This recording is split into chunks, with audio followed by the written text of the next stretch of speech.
Yo, what up, guys? Welcome to Faded Town, the #1 Pokemon podcast in the world. These are facts. Look them up in a book. You've heard the spill in a dictionary.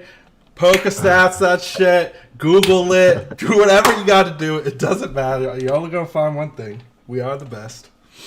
And we also get the best guests, and you hear that before, too. And today is no different.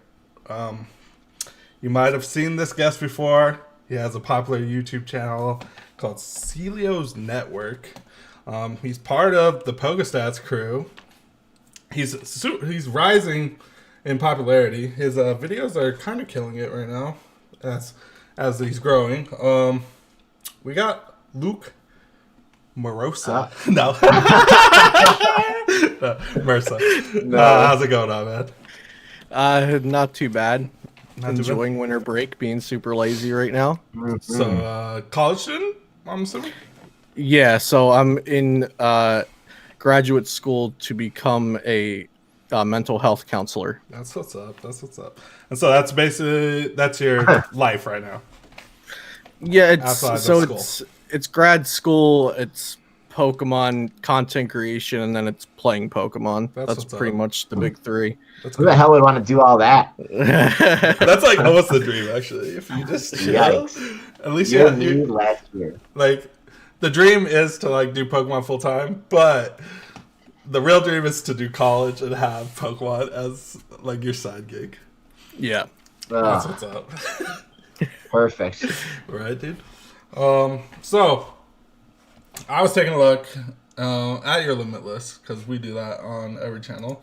Obviously, you It's a little scarce. it's scarce, but I mean you have top 32 few regionals. You've 2 years in a row you made worlds, correct? Yeah. And you're on pace this year, correct? Yeah, I'm kind of going slow this year. I figured You got time. with the quarter thing, I don't have to rush. So if I don't get there off of like regionals, I can just jam a bunch of cups in the quarter 4 or whatever. All right. So just so people know that like you're not a fucking pushover, and we've said this a lot when we look at like our Pokestats group. We got that like tier 2 fucking killers, and like you're part of that, you know. Yeah.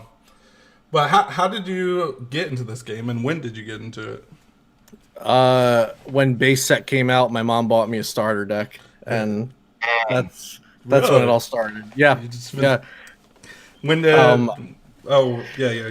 Elaborate. Like starter deck with the Machamp first edition stamp that everybody gets, that thing. Yeah. So I remember learning the game on my living room floor with my mom when I guess I was 5 or 6. I forget.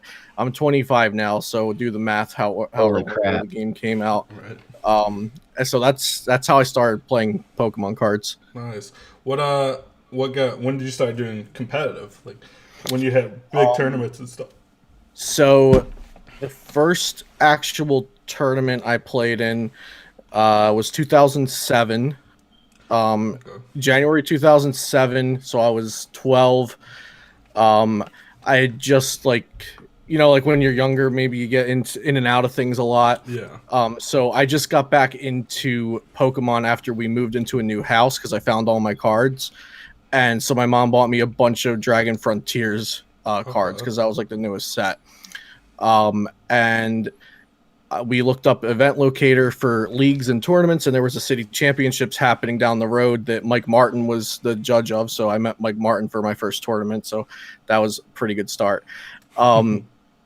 And I played in a Delta Species Ampharos for Alligator deck. It was like a modified theme deck. I had the actual theme deck, and then I ordered like more copies so I could have like full 444 lines of the main Pokemon. Celio's Network was in the deck, I believe. Nice. And so that was my first tournament. I got rocked. I think I went like 1-5. Yeah, that was my first I tournament. think everybody gets rocked their first tournament. Yeah. I got rocked. Not me. Right. Carl, Not me. you're trash. Not me. I won my cup, boy. Nah, bullshit. I did, but I got Did you? coached.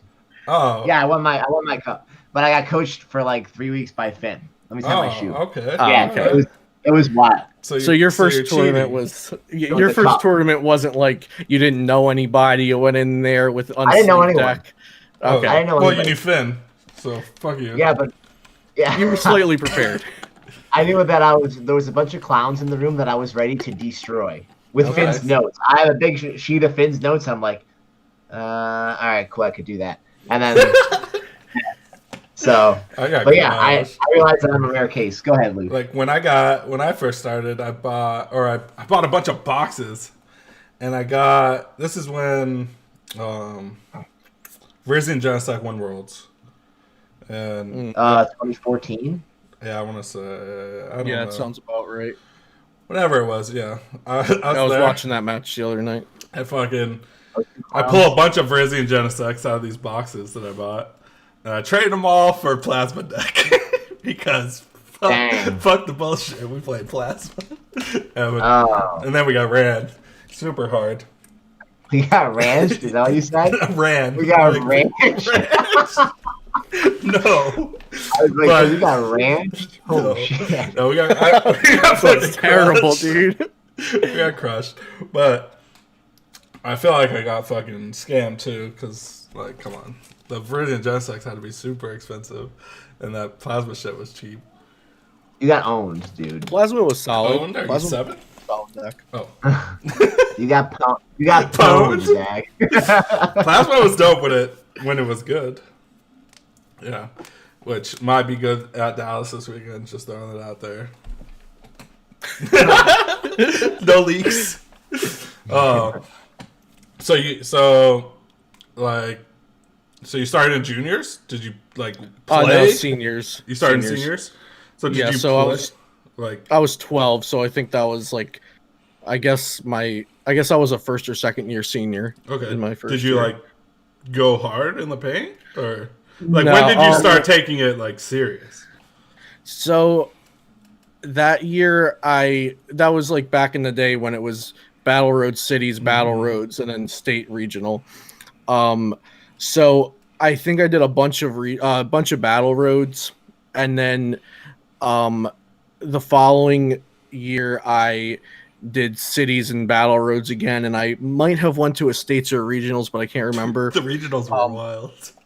And it wasn't until the following year, so I think 2008, so it was the next year, that I started going to a league, and so I started like traveling with people and stuff, and like testing and stuff. And when I got to the league, a lot of those people are still my friends to this day. But when I got to the league, I was the only person playing like a competitive deck. So I guess like I did research at home and stuff, and it wasn't like super competitive, but it was like an Evolutions deck, and it had like a 2/2 Cladle line in it, and it had like 4 of supporters and trainers and stuff. So I kind of just rolled through everybody, and then like the next week they had all like modified their decks, and like we all started like competing with each other. And so that year I started going to more cities and more Battle Roads, and I think like 1 states and 1 regionals, and like I went to 1 of each and stuff like that. But I never really like went for my invite or anything. Like I was pretty high in the ELO ranking like per state, but I never traveled like too far. And then when I got to Masters, I top 16 to regional, but like back then regionals were smaller. I top 16 like 2011 Philly, I think, with Lux Chomp. And then I took so many breaks like as soon as high school started. Like for just because of school, because of friends, lack of interest, starting bands, being in theater. So like a lot of stuff happened. School crushes people. Yeah. So I stopped a lot of times in between. And I came back for good when Steam Siege came out. I came back for good. Okay, that's pretty recent then. So yeah, I think 3 years, maybe 3.5, maybe. Yeah. But like I compete, like I said, I competed off and on, but I never like made an actual like I'm getting an invite this year until 2 years. two years ago when I got my invite. That's what's up. Usually people that try their first invite miss. Yeah, I thought I could have definitely missed. I got it at NAIC 2 years ago. Um, so I just like mastered Zoro Rock, and if I hit an auto loss, I don't get my invite, and if I don't hit auto losses, I get my invite, and That's what's up. so we got there. I went last year. I put all my chips in. I needed to get top 32 or no, Yeah. top you needed 64. I need you top needed 64. top 32, I think. Yeah, something. I needed I something. remember it was hard. It was hard to was get hard. it, and Okay. I put all my eggs in You chance. played some shit. Yeah, you played some Yeah, I remember. I was like, "What Dude, the fuck?" Chansey. I Chansey. started 3-0. I started This 3-0. past year, right? Yeah, I see. I played it Blissy. Yeah, that's Russell Parton's fault. But I started 3-0, and then I lost to John Ang because I had the 100 HP Chances and not the 110s. And like he was playing Baby Browns, and like if I have the 110s, he has to give up 3 energies to kill it. Oh, yeah. And he only has to give up 1 or 2. So like he was able to just, like roll me. And then I lost remember my seeing you in the hotel lobby with. Your balls were so big you had to keep them in a wheelbarrow. Because I was like, who's that guy with his balls? Oh, it's Zach. I didn't give a fuck. Those are huge balls. I was like, what do I gotta do, dude? I don't care. I don't know. There's Russell, like he's like Drew. always been Russell and Drew. Their shit that they play, it's always off the wall, but I know it's good. So like if he sends me a list and I'm lost, like I will play it. Like look at the fucking 3 triple bird bullshit. Yeah, Drew's a god recently with the whack shit. Yeah. Like, dude, if you look at Drew's shit, it's all whack. No one Drew's a god. better than him. or someone top 32 to NAIC with Blissey. Was Yeah, it was Drew. It was Drew. Yes. And then and then they all played Bird Trio at Richmond. Expanded, and didn't do No, well. it was, and then did Drew they all played it at Portland. Yeah. And Because he crushed at Portland. He was first seed He was going like into day 6-0 or 2. something. Yeah. He was first seed going day 2. And then he got tanked. top 6 that deck. Like I actually was covering that deck in a video a couple days ago in my like expanded list drop thing, and I was like, this normally would not be a deck I put in this kind of video because it's not like generally competitively viable, but I can't discount it because it got top 16, so like it has some kind of potential, right? I've been testing it. I'm not gonna lie, dude. That shit is busted. Like I like it because it has Pyro in it. Pyro's a good no, card. fuck Pyro, dude. That GX attack on turn 1, like Zorak has no fucking shot. You just take out 3 Zoros before they even get to play, and like the 210. There's a lot of matchup like that. I can see how that deck just wins because there's so many matchups. It's fast and like that GX attack is insane. Especially I threw a doll format. into my list because of the GX attack because it like shuffles itself in. Yep. So like if you like kill 2 shamans and set up a knockout on something else and then send up a doll and they don't have a response, then you're like, okay, knock out my doll, and then I win because I set up a kill on something else. He has a doll on his list too. Oh, okay, cool. Yeah. Like, and if you just look, I'm tooting his horn, but in the past, all his shit has been wild. Like, and he makes a fucking article and then he plays that deck, which we could get into that because that seems to be a hot topic in HAFOT right now. About your. Oh yeah, IP. Yeah, let's talk about some. We can talk about that for IP. the rest of the Yeah, night. But just before we get off of someone's PC, someone's PC was like the first article site when I came back to the game in like 2016. I subbed to them for like a whole year because like I just thought they were like authentic, Right. and like that matters a lot to me with like they're authentic. I agree. Yeah, those guys have always been humble, and They're amazing. They gave me a platform, pretty much, to be honest. Me too. Right, Russell. Russ is like, yeah. Like seeing Russ walk away is insane to me. It sucks, and like I know a lot of community hates him, and a lot of community loves him, but They just don't get him. I think we need that. We need. they don't get him to be at all. honest, we talked about this last podcast. We need a Russell character in our community, Oh, and God. right now we have no one. Right now Russ we have is so great, some dude. bullshit. Yeah. We got that IP bullshit in HAFOT now. Yeah, so let's talk about intellectual property, boys. What is the meme? Dude? So Intellectual property. Do you want me to pull up the Oxford Dictionary? Hang on 1 second. Because It's probably booked. I have it bookmarked. At least that's what the internet thinks. Well, first of all, if anyone does well with my Lucario list, I'm suing. IP, You pay all your royalties. IP, baby. Okay, so Get that Beta Town money. Yeah. Get us that Beta Town Property. money. intellectual property is a work or invention that is the result of creativity, such as a manuscript or design. And it goes on to say one has the rights, and they may apply for a patent, copyright, or trademark. I already trademarked my Lucario deck. So I trademarked Vikavolt. So good thing it's pronounced Vikavolt, so yeah, I won't have to pay everyone's royalties. In all iterations of the word, I've trademarked. Oh shit! So that's royalties right there, pal. So what is the thing? Like, so in my our video, deck list IP? in the video, I talked about this. The main point of the video was stop acting like you're entitled to other people's work, and don't leak their shit if they give it to you. That's the main point of the video. So the big thing I said at the last 3 minutes of the video that was like the takeaway was, if Elon Musk wrote a book about how to succeed, you don't expect him to put his next big invention at the end of the book and give it all away, because he's going to make millions of dollars off of that. So you shouldn't expect Grant Manley or Jimmy Pendarvis to write an article about how to metagame or how to choose a deck for the next tournament and then put their broken top 8 guaranteed deck into it. Like, why would you expect that? Because they're big dum-dums, man. I was obviously a dumbass and started the video off with telling the good people what intellectual property means. And everyone paused the video as soon as I stopped that definition and started writing about lawyers and copywriting shopping lists. And I just let it go. I threw that thread away. Carlos Perro has God bless Carlos Perro, because he's still replying to people about this and explaining what I actually meant. Great. Long after I can deal with it. One night I got done recording all my videos for the night. It was like 2 a.m. and I looked at all the new comments on the thread, and I was like, I'm going to be up until 8 a.m. if I start typing to these people, because I'm going to get heated.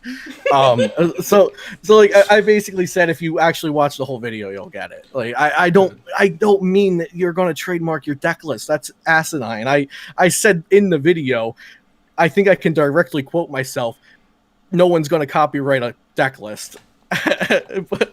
Except Zach. I don't know, man. I already did. Zach, we should start doing this, man. Our deck lists aren't good enough. Actually, no. To be honest, I've got more DMs about my Lucario list this week than like ever. It's insane. And dude, Lucario's hot. Like the crazy thing is just like, if you want, there's people that DM me about shit I've never played. And like, dude, I got nothing for you. But if you want to DM me about a deck I played, dude, I don't talk all day about it. I'll get down. And they're like, but when it comes to what's my 60, again, dude, I'm not going to give you my 60. I'm just not. Dude. I'm not going to give you my 60. I'm sorry. I'll talk. 60. I know. I hand out my 60 like Halloween candy, bro. I know. Like, come to my front door. But I'll your be like, 60 oh. is beakable. It's okay. My 60 is tier 4 rare candy BS. Right? You know, like, I'm like, here you go, pal. Good luck. Here's a hard hat. But here's some tissues too. Will I sit here and talk to you? Pretty much tell you my 60 without like handing it to you. You just have to build it. Yeah, I will. Like, all right, this like, how do I win this Guardy matchup? All right, this is what I'm playing. All right, this is good and this is good. Boom, boom. And then like, oh, what about this matchup? All right, yeah. Well, you play this and this. Dude, I'll give you my 60, but you gotta build it yourself. I'm not gonna use send one it to of you. the 2 blanks in there. Yeah. You know? But it always comes down to, like, almost every conversation comes to, they want to talk about the deck, the matchups, and then it's like, what's your 60? And I'm like, I don't know yet. I'll let you know. They do a little fucking foreplay. That's bullshit.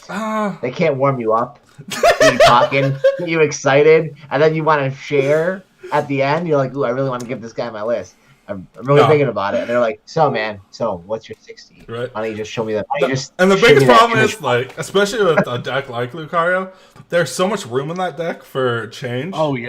That, like, I won't have my 60 until probably 7:30 a.m. Yeah, and a lot of players, I won't say most, but a lot of players don't have their deck until right before the tournament. I've watched. It's amazing.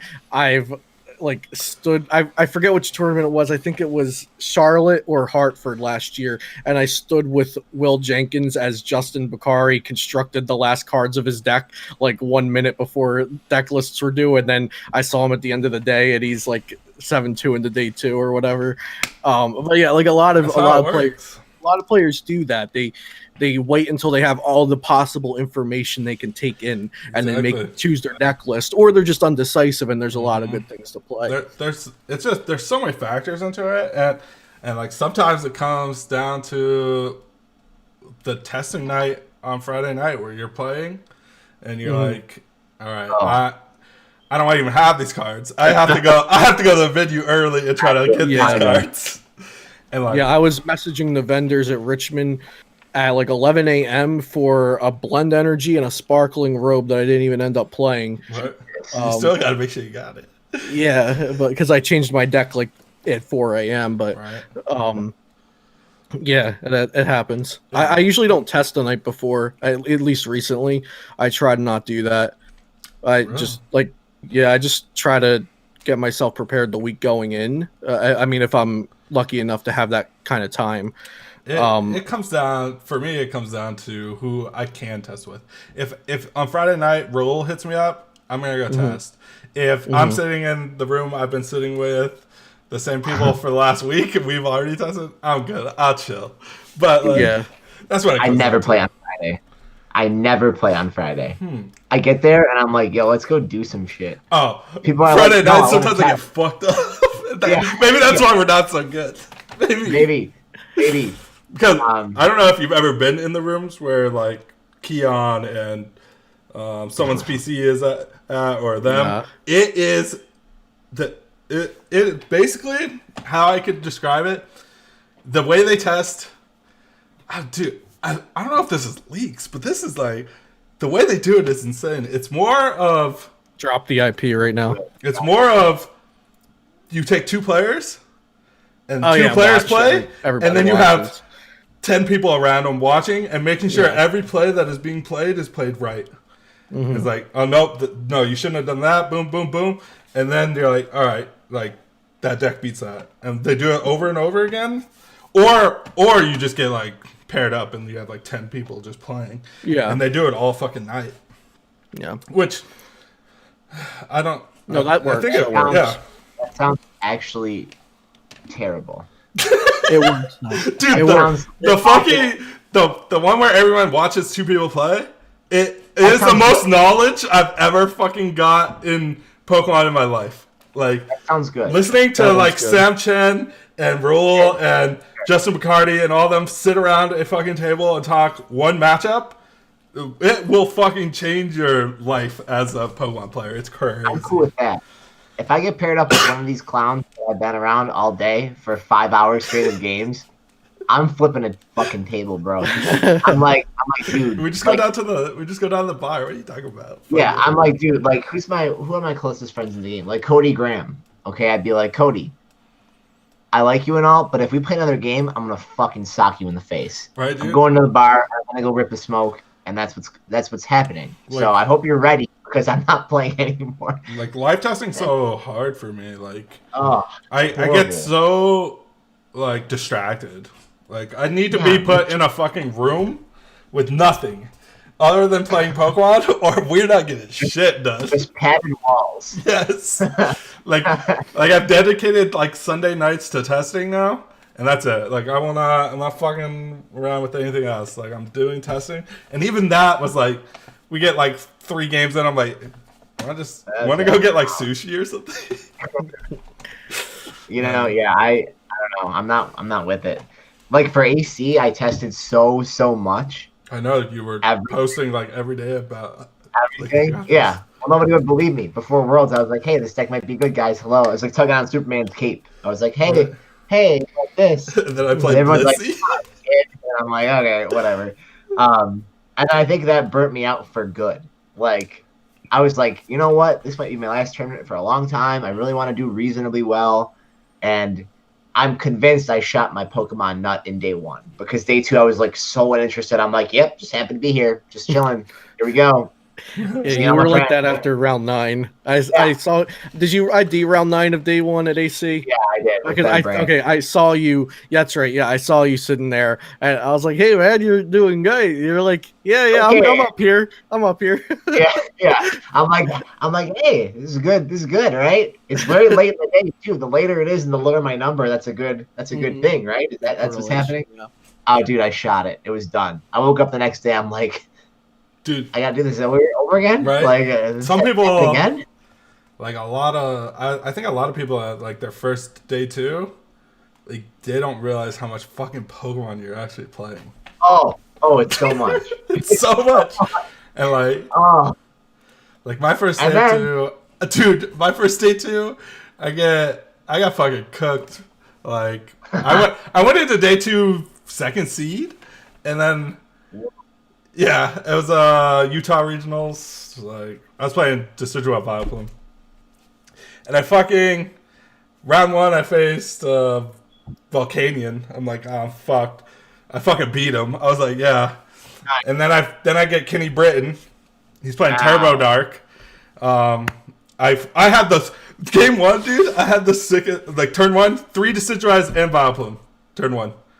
And like, shit. dude, Giant. yeah, giant plants.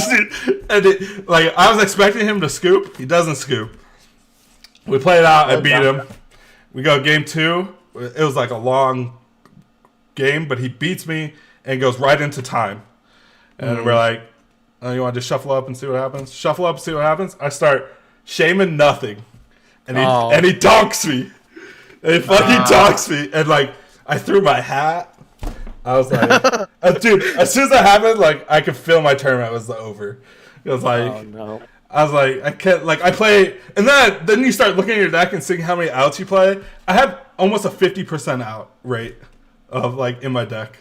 Like half my deck was out. Just start pouring the salt, Dude, it was so bad. Don't start doing percentages at the table. And then like the next round, it was like an auto loss, but my opponent got a game loss, so I just had to beat him once, and like I had him beat. He had no cards in hand. The only ways he beats me is if he draw out top decks and energy, and he fucking just flips it over and gets me. And like it was salt. And then like to top it all off, I missed top 8, and fucking Jeremy Jealous, he comes over, he goes, so you're in top 8, right? I was like, no, I'm not. No, I'm not. I'm not. I was like, That actually happened to me at Richmond. So it was like, oh, you bubbled at 9th? I was like, no, that was the other track. He hit some good matchups. I hit Agrow again. Oh, I hit 3 Agrow and 3 Zoro Control in Richmond, but I hit 0 Turbo Dark and 0 Archie, so that was also the trades we make, trade off. Yeah. hey, Archie's sleeper, right? No, Archie's. Mm-mm. Let me ask you a question, man. Yeah, let's go. Do your mom plays? Yeah. Oh, that's dope. What's that like? So she hasn't always played. When I was. So she used, like I said, she bought me my first starter deck, taught me how to play, yada yada. And me and my mom have always been close. She's like one of my best friends. And when I was younger, she just took me to tournaments. Then she started playing a bit when I was like an older senior. And then she didn't play as much when I was like maybe like 4 or 5 years ago, when I was just like, because I would like I was in a band, right? And I would like, if I traveled to a show up in North Jersey, I would go to like, I went to Connecticut State once and just drove through the night to it after a show. So like I was traveling by myself or with friends a lot, so she wasn't playing as much. But now she's really into it. She's been traveling with me and my friends a lot for like the past 1.5 to 2 years playing. And this year she wants to get her Worlds invite. But we haven't been doing a lot of cups and challenges yet. So she's still on like a slow start, but she got points at 2 out of 2 of her regionals so far. So that's all you can ask for, right? Dude. And so I've got a solid testing partner like all the time. That's so what's up. it's How nice. awesome is that, man? It's pretty nice, yeah. And like I basically have like practice coaching her if I ever wanted to get into that later in the game. Like That's what's up. so Coaching yeah. is fun. And like so she definitely has a different outlook on the game. I wouldn't say she's less competitive, but like what I care about mostly is theory and metagaming. Like I'm kind of past practicing the fundamentals. Like of course you got to keep the fundamentals in mind, but I don't really worry about my gameplay as much when we're testing. I'm more worrying about like I'm just thinking about the metagame and like theorying what else can happen in this matchup or what else can happen to this deck. And while she's more like looking at the roots of it, and she sees things that I miss because of that different perspective. I think that helps. I think like That's the sweet. fundamentals are so insane. Like Yeah, literally sequencing is so important in this game, and people just don't realize it. Like doing, and they don't know. Like to this day, there's certain things you just don't know what you should have done first. Should have done this. Should I support her first, or should I artillery? Who knows? Yeah, like if you watch my channel recently, and also when it gets closer to Sword and Shield release, my mom and I have been recording a lot of Sword and Shield IRL games. So like for the standard format with Sword and Shield. And like that's a good example. Like she's working on her fundamentals and stuff, and like I'll be on my phone texting, and like she'll be like, "Why can't I win this game?" I'm like, "Oh, four turns ago you traded away the wrong card," or something like that. Like just working on like sequencing with her there. But I'm more caught up in the theory and the metagame. But it's obviously important to have some of all of it. Right. So it's nice to have different perspectives. Yeah. I'm looking Dude, at that's super cool. Right, I think that's awesome. I think like having a family member in the game is actually just like a super convenient and like a great testing partner. Like I wish like I got fucking PTCGF. That's my homie. All right. Yeah, same. And don't I have talk Hearthstone. Shit. Oh, I got this right now. You want to learn sequencing? Play Hearthstone. Oh yeah. Best thing you could ever do for I don't yourself. know, the League one is super sequence based. I like that. Dude, I was playing Hearthstone. Yeah. And I went to go play Pokemon again after like the first time in like since like Atlantic City. And everything was happening so perfectly, and I'm like, it's got to be all that damn Hearthstone. Because like when you make a mistake in Hearthstone, it ruins the entire game. Like in Pokemon, you could probably get by like if you fuck up a little thing. In Hearthstone, it's the most unforgiving fucking game. And I was like, damn, man, my sequencing is on 1,000,000 right now. Even though it's really not hard in Pokemon, like, to just think about the shit that's going to happen. People fuck it up, like... And I think, like, people on stream fuck it up the most. Which, like, oh, God, yeah. Which is, like... Oh, God, yeah. Even they're, like... You have the best players, and you're, like... And it's so easy to look from the outside in and go, what the fuck were you thinking?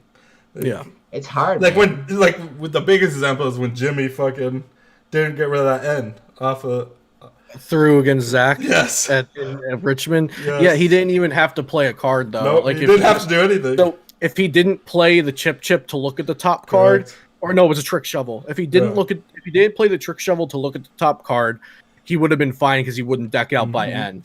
If he played the trick shovel and discarded the burst seeker, there's so many ways he could have won. Then he would have been fine. Because I didn't know what happened because I was playing too, and then Zach sat next to me and Jimmy sat over here the next round, and I heard it from both of their perspectives. And then Zach's like, "Yeah, I didn't even know I had the game. I just played N because it was my only action." So, and then I looked and Jimmy didn't have a deck. Dude, that was insane. But that was a good example, and I've used that so many times when people get pissed about their misplays. I'm like, Jimmy Pendarvis has made so much money off this game. He's on Full Grip Games. He's sponsored. He goes to all the ICs. He's top 16, and he made such a bad play on stream. Exactly. And you're going to get upset about a missequence you did at a league challenge. Like, yeah, it's good to get it upset and it's good to learn from it, but you can't dwell on these mistakes, especially learn from it if you love the game. Like the base of it is loving the game and having fun with it at the start. Like if you're not doing that, then none of it matters.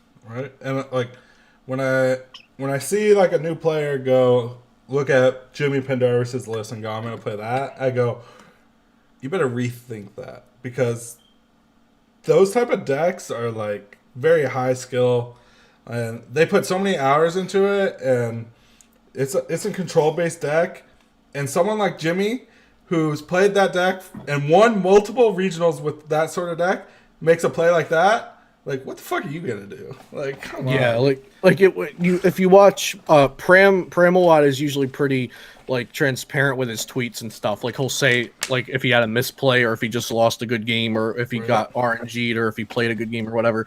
And like you'll see him tweet when he's playing a control deck, like, oh, kind of misplayed last round, gotta bring it back. Like and Pramawat's an absolute legend of the game. He's like cemented as one of the top players ever. Yes. And he makes misplays. Like nobody's perfect. Come on. There's stress, there's time constraints, there's all these different variables you're running and you get tunnel visioned. Come on, like you're gonna misplay sometimes. Yeah, it's a word.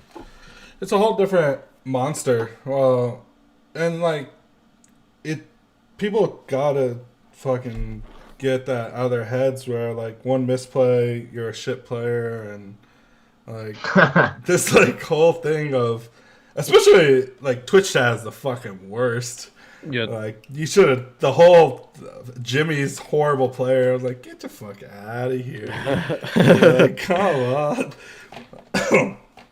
But on the micro sequencing or the micromanaging, small misplays we were talking about a bit with sequencing and how important it is. There's an older video with Sam Chen on Seagrove's channel. That like some people watching this might not even know who Seagrove is or this video is by now. Where he was talking about the difference of playing a Zoroark deck to another deck and how like a normal deck you'll have like maybe 60 to 100 small micro decisions throughout the game, and you can either do the correct thing or the wrong thing or a neutral thing. But then with a Zoroark deck, you have like 100 to 200 or maybe even more decisions throughout the game or whatever numbers he threw out. And like all of those small things that is like 95% players can't even notice are misplays add up throughout the course of the game.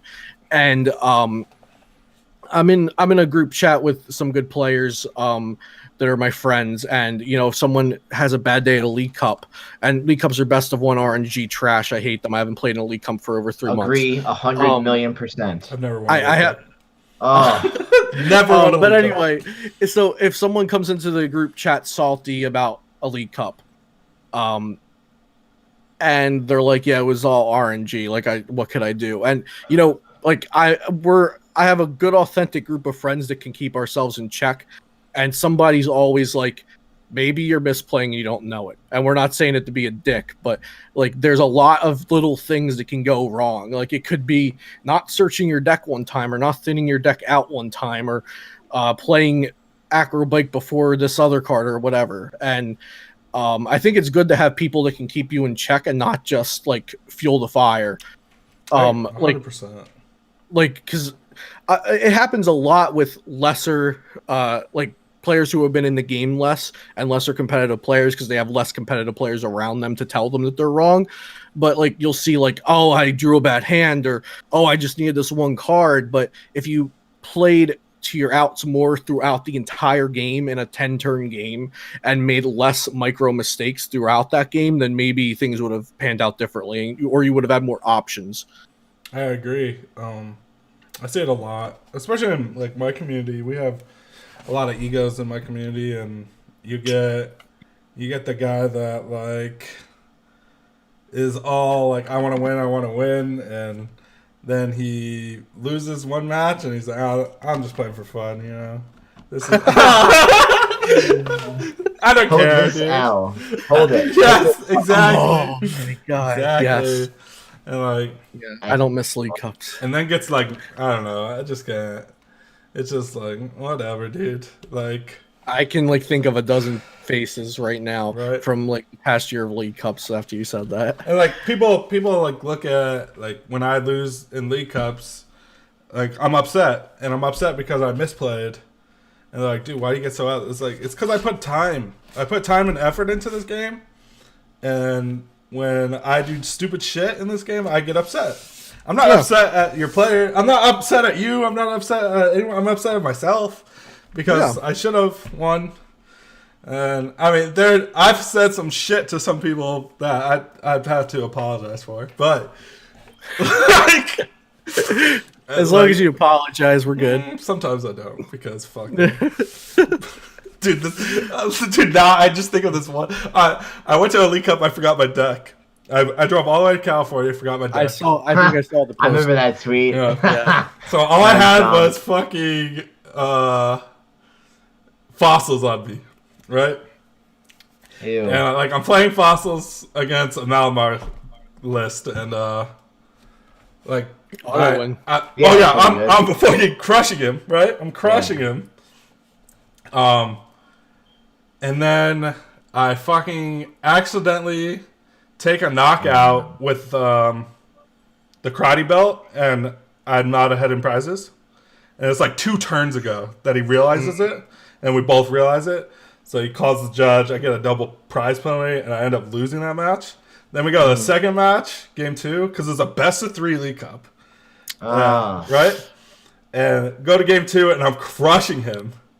And we go on the time, and he's like, "Oh man, good game." I look at him straight in his face. I go, "Dude, how does it feel to lose 2 games and get to write fucking W on your paper?" Damn. But the way he was like acting was like the whole time was like a douchebag. Yeah, basically like you're playing this deck, like this deck's not good, and like you're not good. You just get lucky because of this deck. Like, where did you come with this isn't even a real deck person? Bro, go, bud. The people who I see this, I think I see it less because people have been more outspoken. And in New Jersey, there's always been a very high concentrated amount of like top players in New Jersey, and like people with respect and people that like speak what they think in New Jersey, or at least just from my opinion. Like there's always been an even amount of casual to competitive. It's never been like only the top 5% are competitive. Right. But I used to see it a lot more where people would get upset if they lost to like a deck that quote wasn't supposed to be good, but also quote auto won against their deck.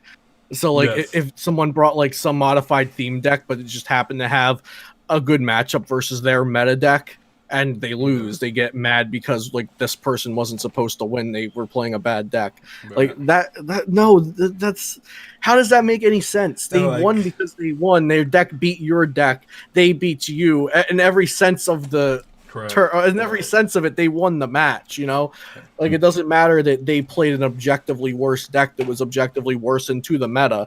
Like, oh, you lost to Blissey. I mean, that's a deck. It's the same as losing any other deck. Correct. And like, it's worse when you have to travel, because like to do cups, I have to pretty much go to California to do all my cups. So like when I go to California, basically, like no one there wants me to win. Like they're hoping I do not win. So like when you show up with a fucking, like one time I showed up with the Charizard team up Charizard, and I ran through everyone, got the top 8, and like the whole room was just like, where you even get that list? Like that's not even a good deck. You're getting lucky. I think I'm like, whatever, dudes. It was me. We had 2. Me and my buddy both went there. We ran them. We ran that fucking tournament over the top. Ran them. It wasn't ranch. Did you ranch them? Yeah, we ranched them. Bro, damn, that sounds horrible. Right? I think there's an aspect of that, because I when people come to Vegas that aren't part of the community, like I have the same feeling. Like, can we not? This guy cannot win. Like he drove this far. Like fuck that. One of us fucking beat this kid, dude. Man, I don't know. Right around here, I have to travel at least an hour to go anywhere, so I don't even do it anymore. I can tell you don't do. Not interested, huh? Nothing. I'm shot. Yeah, I'm done. I want to talk about your YouTube before we wrap this up. Talk about what? His YouTube channel. Okay. Oh yeah, sure. So when did this start? Well, I mentioned I was in a band, right? Do you mind if I start there? Yeah, you can do whatever you want to start wherever you want. So I always, like, in my life, I've always had something that I put myself into. And I was in a band for a long time, and I was emotionally shot, and I couldn't financially stay in a touring band and go to college and, like, just live my life how I was. So the band ended. And I told my friends for a while, because this is when I got into Pokemon and stayed into it. And I told my friends for a while, I have like a lot of knowledge, even though I'm not like a top player now. I'd like to start like putting some content out there. And I told them if I ever started a channel, I'll call it Celio's Network. So about 3 months after my band broke up, I started the channel and just started posting deck profiles. And unfortunately I started it with my college email, so the channel was called Luke Morsa, and I wouldn't let me change it because it was under a college email. So after 100 subscribers, I was like, yeah, I'm making a new channel. So I started Celio's Network, and I wanted to focus more on meta gaming and meta analysis because nobody was talking about that. And like I have like some statistical analysis background from college, and like I'm pretty good and I enjoy that. So that's what I wanted to focus on, do like the meta discussions, and then my own like personal spreadsheets and meta analysis and meta predictions and stuff like that, while also doing like, the normal stuff that other Pokemon YouTubers do sometimes, the deck profiles, the gameplay and stuff like that. And so yeah, I wanted to I needed to have something to put myself into since my band broke up, and so I started this, since Pokemon's been like a part of my life forever. That's what's up. I think, and you're almost like a daily uploader at this point, right? I'm daily uploading until school starts. So I've been daily uploads for 13 days now at this point, I think. So that's just no joke. And you're solo? Like, yeah, nobody else in the channel. Oh, yeah, I do have guests from time to time. But like you're editing and doing all the videos. Yeah, I'm editing. All that. I had to basically go from not knowing how to turn on a computer to whatever I'm doing now. So yeah. Like when Soccer Scoop first started, we were daily uploading, and I was doing all the editing. Like Chum helped out, but that shit will take a toll on you real quick. Yeah. So some of the videos I don't have to edit. So like deck profiles are just like, it's usually just a one and done. If I don't have music playing sometimes depending on the day, I'll put music in after, I'll have music on while I'm doing it. But then if I'm like taking clips from a stream for PTCGO battles, I have to edit that. Or if I'm just recording PTCGO battles in general, like 50% of your PTCGO battles are against theme decks, so you have to edit all those out. We upload those. We take those W's, dude. What are you talking about? We're a fat 1-0 against who cares what it was? Smokescreen theme deck. We ain't got time. We ain't got time to play 17 games a day. We're playing against Smokescreen today. But, yeah, I'm doing it all on my own. That's what's up. Like the editing isn't anything flashy. The thumbnails aren't anything flashy, but it gets the job done for now. Your thumbnails are good. You're the king of content right now, Luke. Yeah, I think so. You put out probably. I mean, obviously you have the Zools and stuff, but when it comes to their shit's pretty stale. Not trying to throw shade, but they do the same shit. They do good too. I just think Luke is the dude. I think Luke's on a different wavelength. He's on a different wavelength where I think he's ahead of a curve because he might not fucking have the same subscribers or popularity, but he is not putting out deck profile with gameplay every day. Where it's most very YouTubers are, that's what they do. And like even like in the last 2 days, you put out this list drop thing, which I got opinions on that, and that's wild. I think the list drop thing is hilarious because I used to do a segment called The List where I would just put up a list for 30 minutes or something, and then it would just have the list on the camera, and that's it. Because, like, in my head, I believed 100% no one gives a fuck about the gameplay. Everybody just goes to the list, takes the list, and moves on with their lives. And I think this is like, you took that and made it good. Like, I took that and made it 30 different decks. Yes, you made 30 different decks. Also, man, no one does that. That's so good. That's like, but like, you differentiate yourself. No, you get one a day, and then you get some games, right? Which is cool background noise. I'm not watching the video. So like, exactly, that's what I said. Yeah, people want the list; they don't give a fuck. Yeah, exactly. I don't really talk about, like, on Twitter or Facebook or even on my videos. I don't really talk about like the perspective from behind the channel at all. So like, like I told you guys, I wanted to do meta analysis and things that were different, and also do some of the same things. But like, so, like you're talking about the list drops, and I don't do the deck profile gameplay every day. So I noticed that I built a community of subscribers that come to my channel for the like aggro competitive stuff. Whenever I try to do something more casual, it doesn't really sit well with my community. So like when I do gameplay videos, they get like half the views than my like spreadsheet analysis videos do. Like a couple, like before, whatever I see was I forget the IC that happened. LAIC, was that it? Yes. I was doing a stream at like 1 a.m. the night of LA, like going into LAIC, and the stream was literally my spreadsheet and my webcam, and I had double the viewers that I usually get when I'm playing PTCGO. Because like the people that are subscribed to me and come to my videos a lot, and a lot of them come for the different kind of content and the aggro competitive stuff, whereas there are very good players like Joe Bernard and Tablemon who like I said, they're great players and they have YouTube channels, and they do cater a little more to the casual competitive side, where I'm a bit more on the competitive side. So it's definitely more of a smaller pocket of people right now that are in the top 5 to top 10% of people that are competing throughout the year. But that's the pocket I have right now. So yeah, I don't know. I like your shit. I think a lot of people are fucking copy paste. They copy paste. Basically, I mean, I want to say Tablemon kind of fucking made a outline of how to fucking make a Pokemon YouTube channel, and people. Well, actually, what fucking. There's a lot of people that made the outline. Yeah, but Team Fish Knuckles. I think it all came from what's his name? He works Puka? for Pokemon. Yeah, Puka.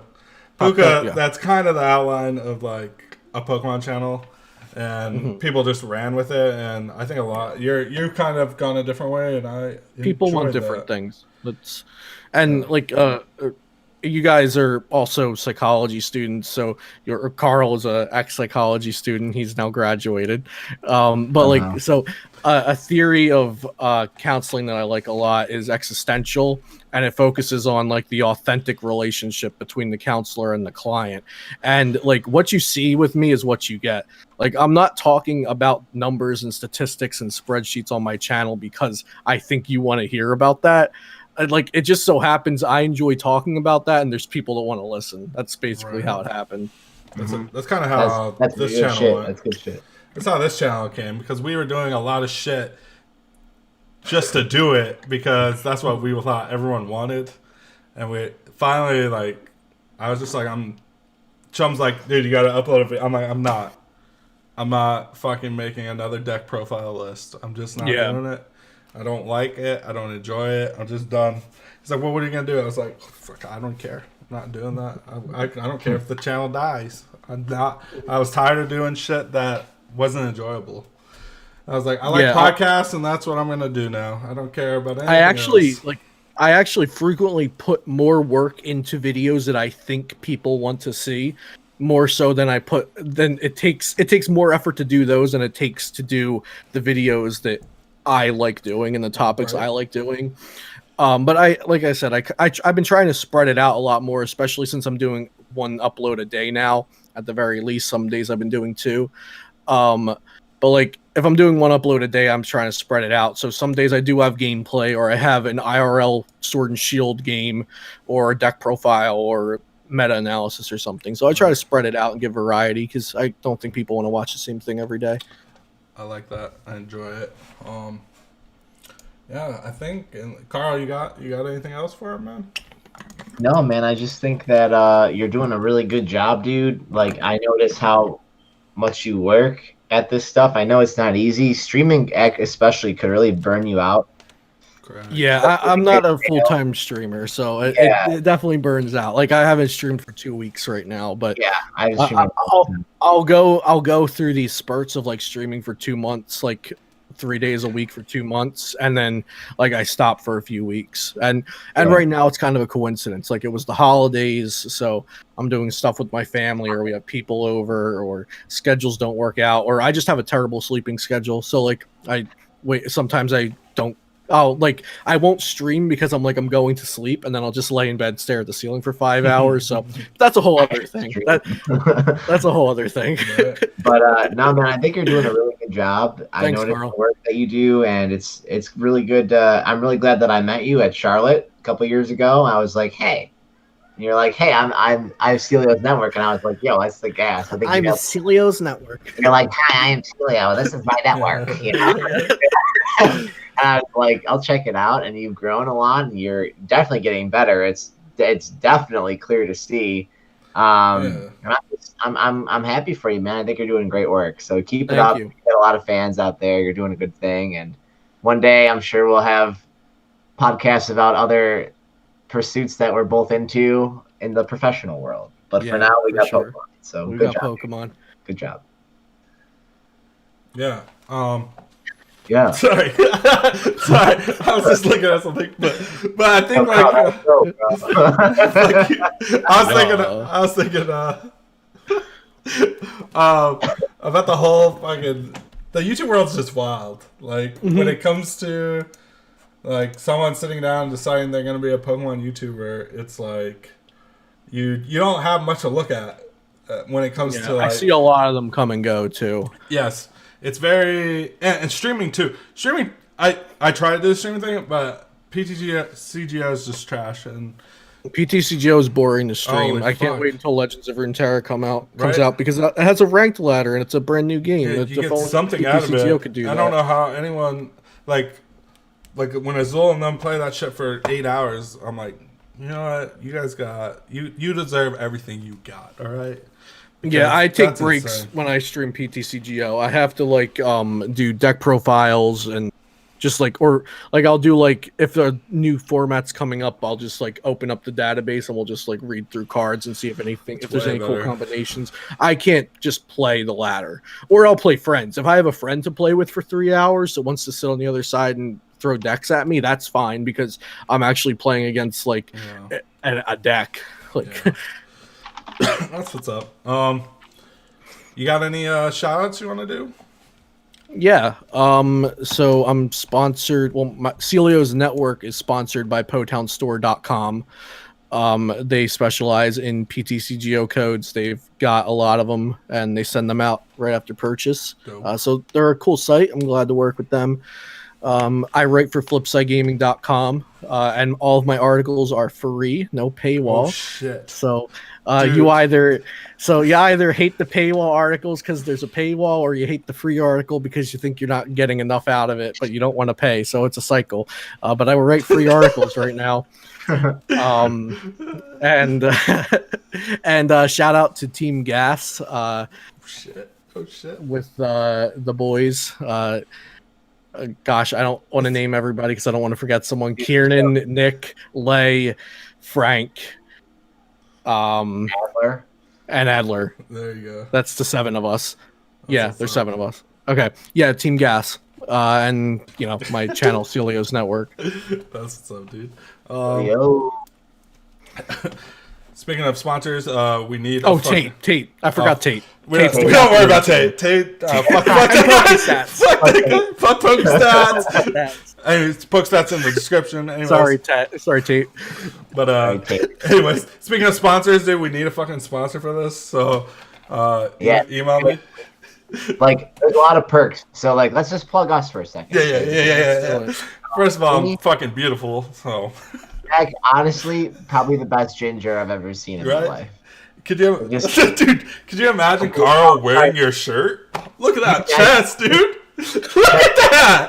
There's a blank space waiting for that. Come on, I got room for another tat right here. We're good. We're not doing tats. Actually, how much money? You start throwing numbers, we'll do tats. Potown on my arm? Just say it could happen. Dude. And we have between us both 200 followers on Twitter. Easily. If you count the Sacker Scoop one, we're over 1,400 or something. So That's maximum. That's maximum engagement. with in Pokemon community, that's almost top. I'm just saying.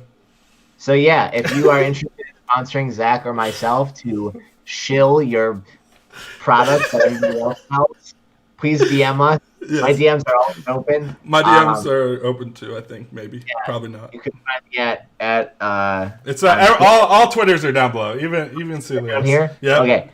Go down here. Do your stuff. Give us your offer. We'll have our people call your people. It'll be fine. Remember, We only have three managers to go through, so like it's not bad. That's it. There's a lot of the changes come in. We get to us, you get to go through a lot of suits and shit. I know Chumley too. We'll throw that one out there. I know him. I have a cute dog who's usually Right there. He can put. We can do yeah. Looks like what the fuck my head right now. No, I'm enjoying the experience. Oh, that's fucking great. But get it how you can, bro. Right. I'm paying loans back now, so I need something. Let me sell some dice. Let me sell some cards. I'll sell anything. Dude, we used to have a sponsor on here and then we quit, but we could get it back. You know what? I'm gonna start emailing people. All right, we got this. No bridges ever burnt. I'm gonna go to the local coffee shop and I'm gonna just Fuck yes. Just send it out like I'm a proper prim and I'm proper. gonna have to send you a Faded Town shirt, and we'll start doing this shit. Who will get sponsored first, us or John Eng? John, Ooh. no one wants John Yang as sponsor. He stole all my cards at NAIC last year. So, Oh man, I love John Eng. I'm sorry. no, I love Dang. that kid too. I'm just playing, Okay, but cool. he still should give me my cards back. I think we're gonna win. He should. I'm gonna have him on the fucking podcast and bothering. We're just gonna talk for 50 minutes about how he stole my cards. There might be laws. He's like 10. He is 12, and I will hit a minor. That's all I'm saying. All right, you heard it here. Sponsor Zach, and Whoa. no problems with the law are coming your way. Dude, they won't. They didn't hear that. The sponsors didn't get this far. Oh yeah, they already stopped watching. Slap minors. Right? I'll fucking put one down. Right? We slap minors. Dun, dun, dun, dun, dun, dun. All right, well, With all that being said, guys, it's time to scoop it up.